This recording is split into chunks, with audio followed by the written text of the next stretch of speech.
As always, it's a great pleasure to be here. A year ago, I did not think I would be speaking about Britain leaving the EU, Donald Trump in power, or the likelihood, the possibility, I won't say likelihood. I did read a disturbing article today about the strong support that Marine Le Pen has in France.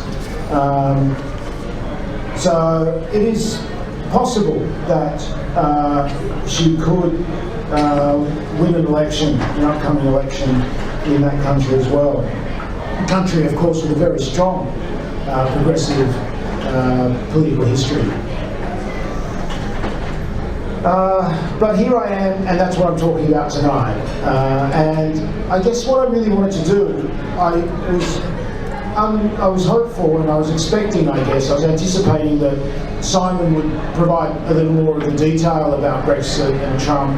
I will feed a little bit of that in, as I mentioned prior to talking to Peter and to Tom.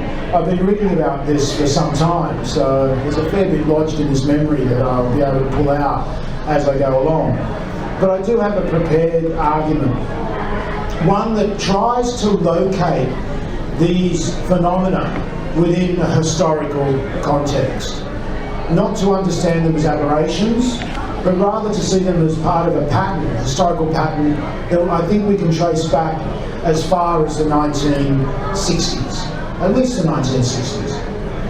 I was reading an interesting article not long ago about the parallels between what we're witnessing today with the rise of the right, or at least the seeming,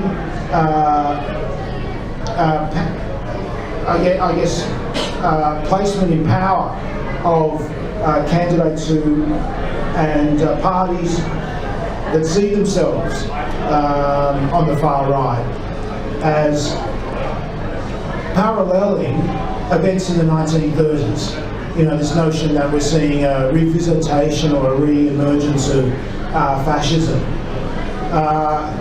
Historians caution us against seeing sort of historical events playing out in identical ways in different eras. But there are obviously some parallels between the 1930s and events that have been occurring in recent years. But actually, I think the more interesting parallel for me is the historical parallel with what happens in the aftermath of World War II. In the lead up to World War II and World War I and the immediate aftermath. And in some way, what I'll be doing here is tracing out that parallel around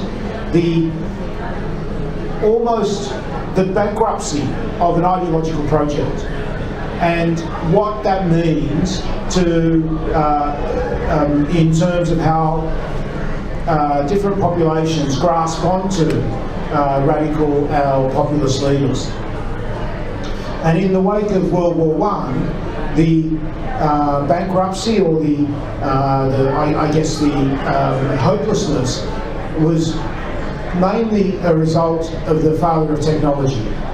The second half of the 19th century and the first decades of the 20th were all about the incredible power of science and technology to make the world a more prosperous and better place, to improve the life of everyone. Well, after the horrors of World War I, those 4 destructive and brutal years, people's faith in science and technology plummeted. And in that vacuum emerged popular or political frameworks that were quite radical. And fascism, of course, was the most notable. Interestingly, I read something recently that reminded me of how little electoral political support Mussolini and Hitler had in their rise. And that's a distinction or a difference that we should know when we think about Trump and other leaders that are coming to power, or potentially coming to power, like Le Pen, and of course the vote in Brexit. Mussolini, when he took power, held 31 of about 280 seats. So he was a very, very marginal political figure in those in the early 1920s.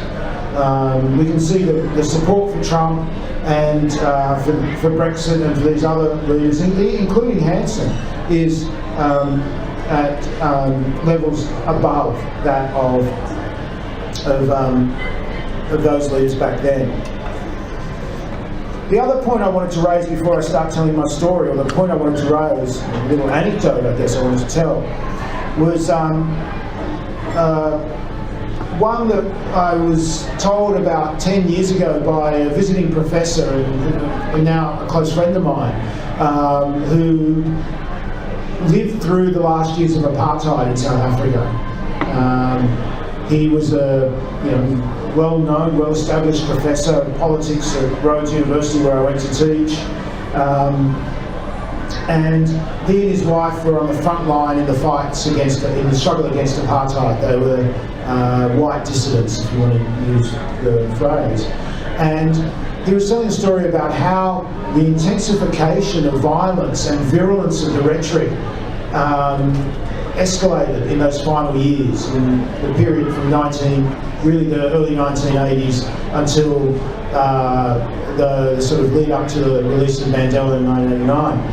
And he was saying that symbolised for many of those struggling on the front lines against apartheid, the desperation of those holding on to privilege, the desperation of the apartheid project, or maintaining the apartheid project. And in the darkest hours, in 87 and 88, people like himself and his wife and others who were in that sort of midst of that struggle, often incarcerated, often having to defend themselves against police or military raids, protect themselves against them. They said that they realised as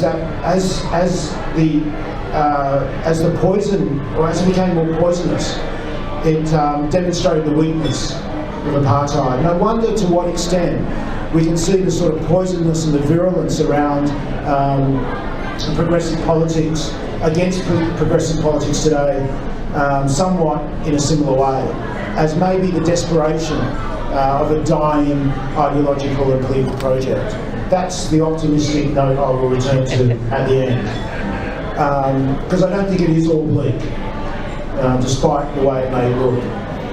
I came across a quote from today, as I was preparing for this, that said that progress against oppression always threatened those who have never been oppressed. And as I was thinking about that quote, I was thinking about the sort of backlash that has driven some elements of the support for the rise of the right wing. I thought to myself, there is an element of that this is not just the marginalised and the alienated supporting Trump and Brexit and Hanson, but there is an elite, or a middle class and elite, that have wedded themselves to these movements, these ideological projects, political, ideological and economic projects. If we look at the pictures, and there are many, many pictures of those who were supporting Trump, we can see a fair bit of privilege in those ranks. People who are not, I think, marginalised and alienated. And certainly the sort of rhetoric and the discourses that have been evident in this sort of last couple of years suggest that a large component of what we're seeing is a defence of privilege. So I think we have to see these movements a little more nuanced as just the people on the margins who are looking for some amelioration or some way of improving their desperate situation. Came across a number of images of people who were supporting Trump, which made it very clear to me that one of the key components, this is I guess where I'm really taking my argument now, one of the key elements of these movements is this sort of opposition, this really sort of visceral opposition to the government and state. So one of the images I have here is of Trump voters with placards saying, "I love our country, it's government I'm afraid of." And another one here with a photo of a young woman with dreadlocks and a sort of a hippie cap, I don't know what the correct term for it is, with the headline, "Preaches Tolerance and Free Choice," and then the text says, "Wants government to ban your guns. Wants government to force vaccinate your children. Wants government to tax your income. Wants government to pay for someone else's abortions and birth control. Wants government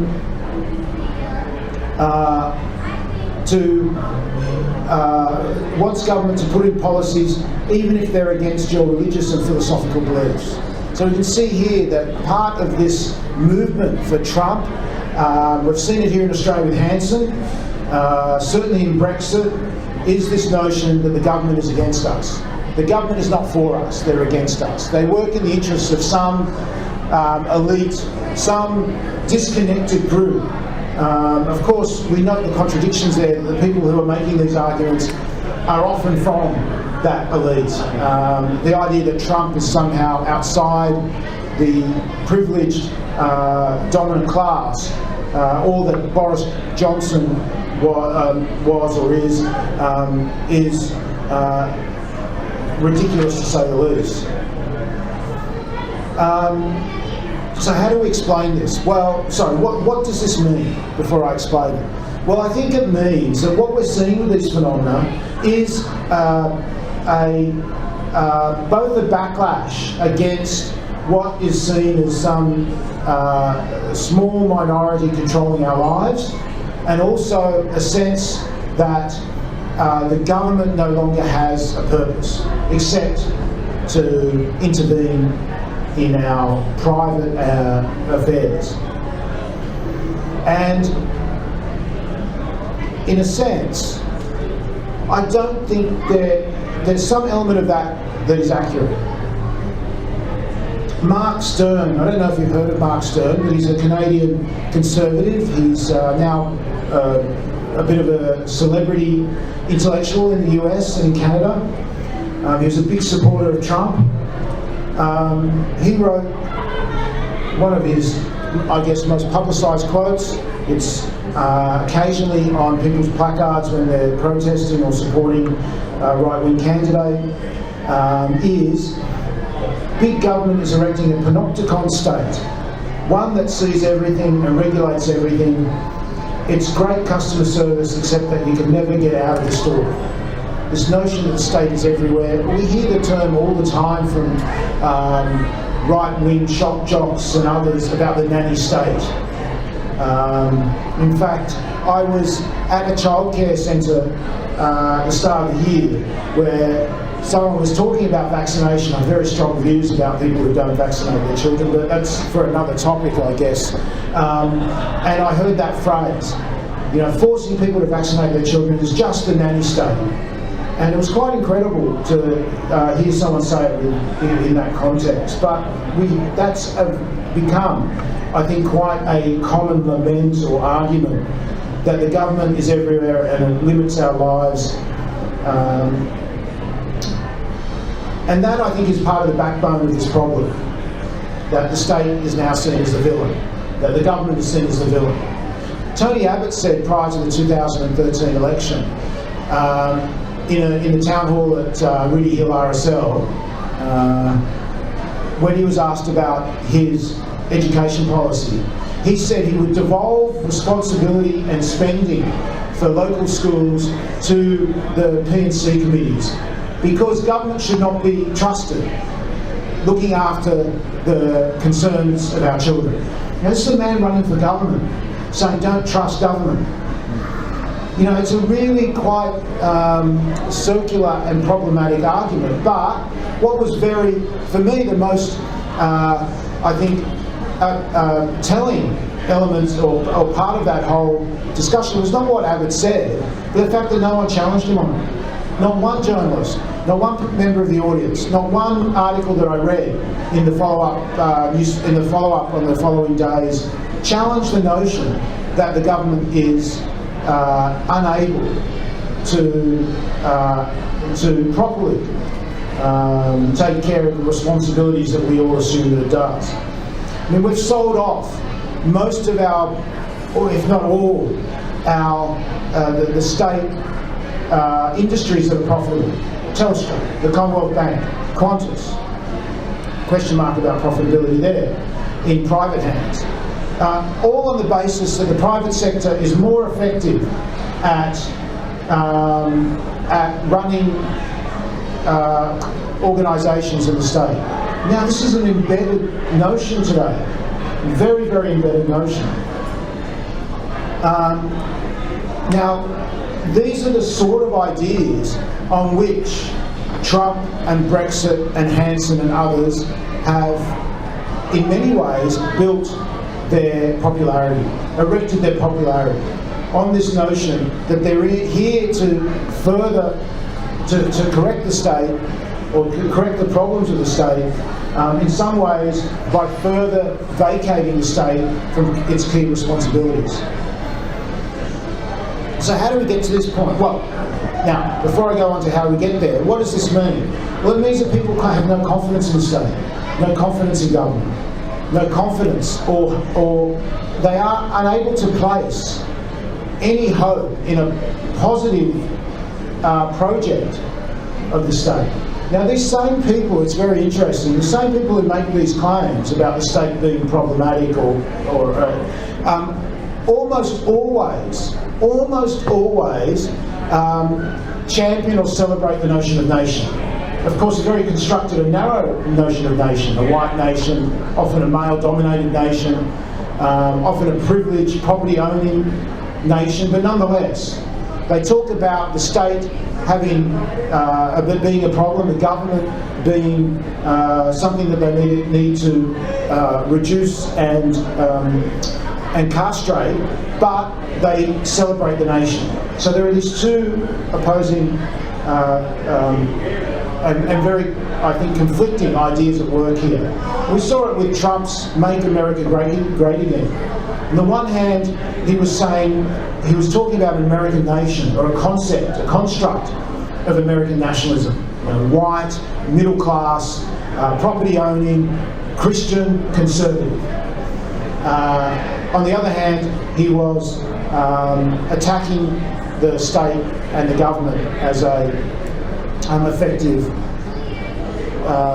agency.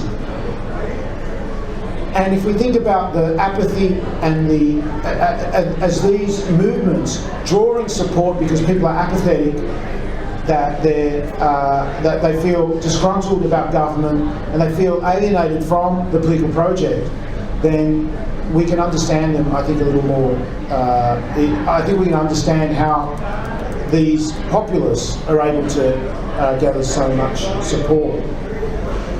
So how did this happen? And I guess this is the story that we need to tell, because we need to tell, for me, we need to tell this story so we can start to work at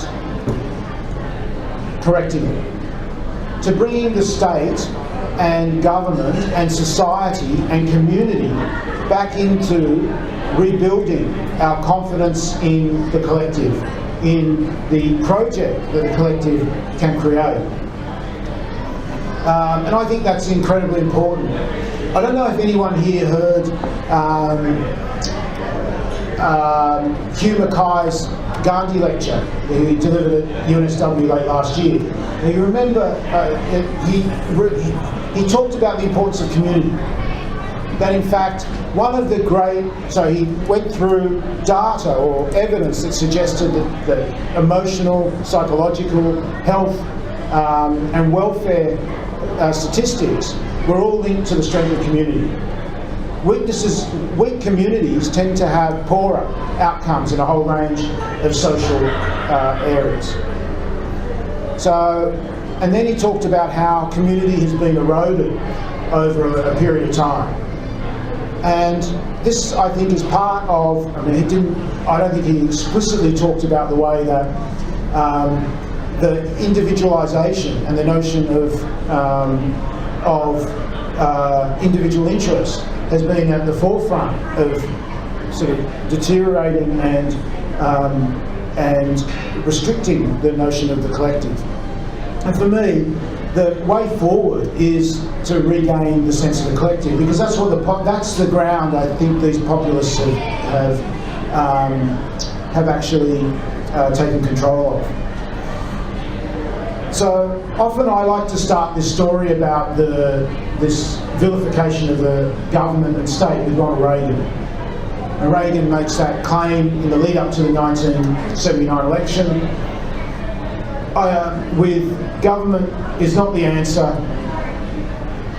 to the problem, it is the problem. Now, Reagan's not the author of this idea by any means, and I've got a photo of him here as a sidekick for a chimp in one of his films. And in some ways, his career as an actor prepared him very well for his role as president in the 1980s. Reagan took this idea from principally from Milton Friedman, the economist, Nobel-winning economist, who for decades wrote and preached the notion of small government. He wrote a pamphlet in the 1960s titled "Why Government is the Problem." And in many people's view, he is one of the key ideologues that leads to the emergence of neoliberalism in the early 1970s. Some would say the second half of the 1960s, but certainly by the mid-1970s, the neoliberal project was well on its way.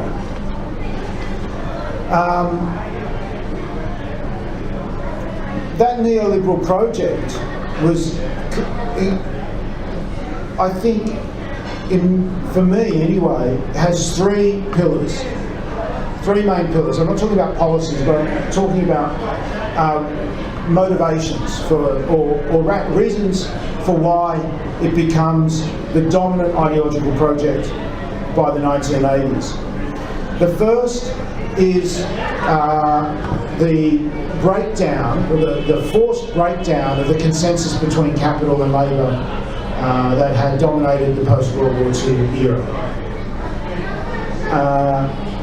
By the 1960s, there's a lot of evidence to suggest, especially in the US, but also in parts of Western Europe, that capital was very much on the warpath, looking to retake its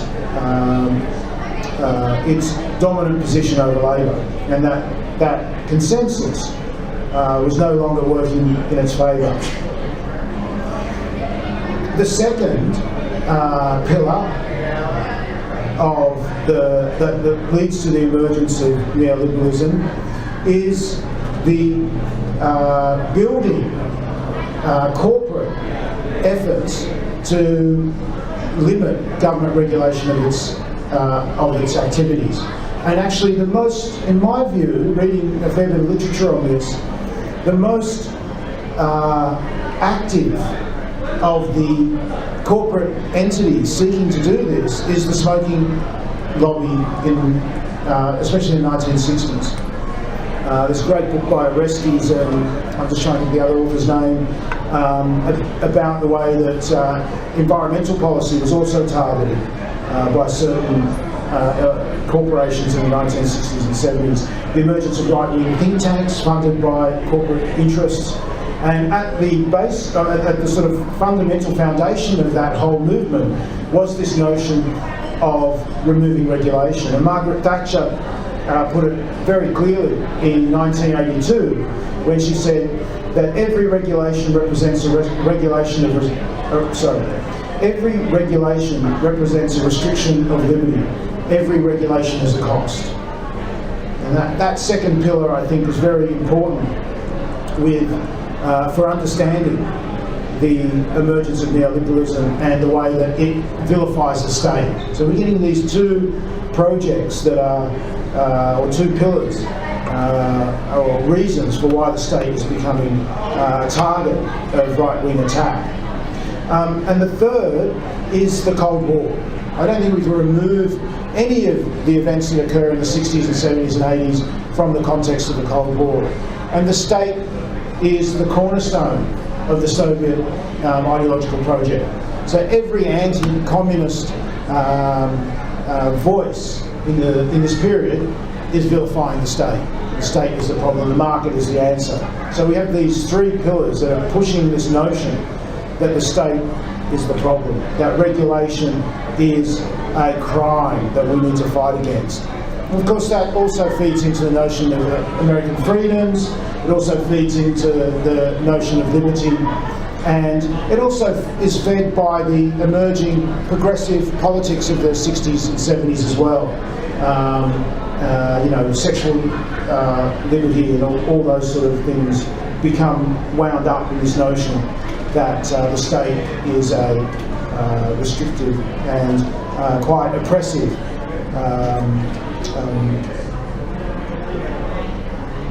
institution. So in that process, by the 1980s, we're starting to see a crisis around politics.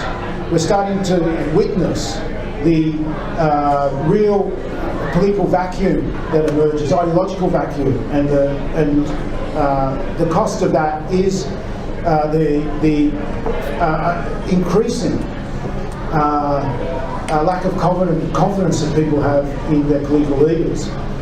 But it's also a result of the fact that the state is unable to really intervene effectively to improve people's lives in many parts of the world. It's vacated, it's left the responsibilities, left behind the responsibilities that had really shaped it in the 19th and 20th century. One of my colleagues, Marion Maddox, some of you might know her for her work on Howard, God Under Howard, recently wrote a paper that where she stated that for the first time in Australia's white colonial history, more students attend private schools in Australia than public school. It's just tipped over to 51%. So we're seeing state education, and we all know that state education has been under attack for some time. Welfare has been privatised. Childcare has been privatised. Aged care has been privatised.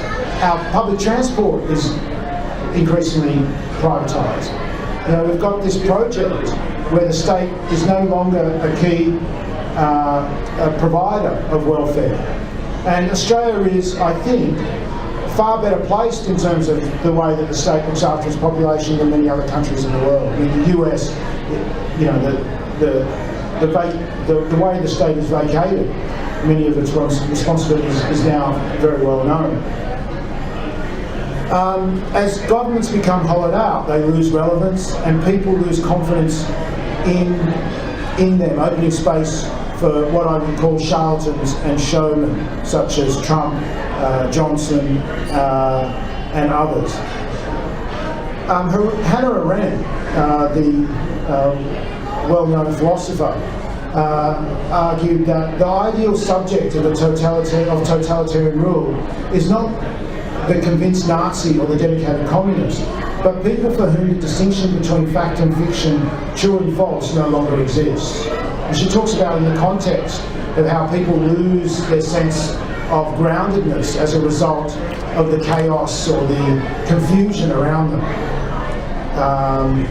And the seeming political problems and the economic crisis that we can trace back to, I think, the 1970s, not 2006 or 7, but back to the oil crisis of 73 and the constant cycles of boom and bust that we've witnessed since then, the increasing amount of unemployment, the embedded underemployment, the falling wage rate, the well-documented now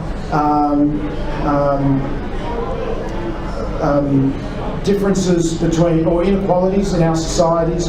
All these things have opened up space for politics that is very much based on what we would call misinformation, as Hannah Arendt would say, where an inability to differentiate between fact and fiction, truth and falsehoods. I've got a photo here which I would show in other circumstances, where there's a young white woman in the US holding up a sign. You can see the suburb around her, and her own situation is one of some desperation. She holds up a sign that says, "Homeless mum, can't get welfare because CUZ, because the niggers get it. We'll do anything, God bless." There is definitely an economic component to the events that we're witnessing, but there's something more than that, as I said at the outset, because there are many who are supporting these radical and populist leaders who aren't poor, who aren't disenfranchised, who aren't alienated. And to understand this phenomenon properly, we have to, I think, move beyond what I would call a one-dimensional explanation that sees it as just the people on the margins, because it's not the people on the margins only. There are many people at the centre who are responsible for the politics that we have today. Thank you. Okay, that's good.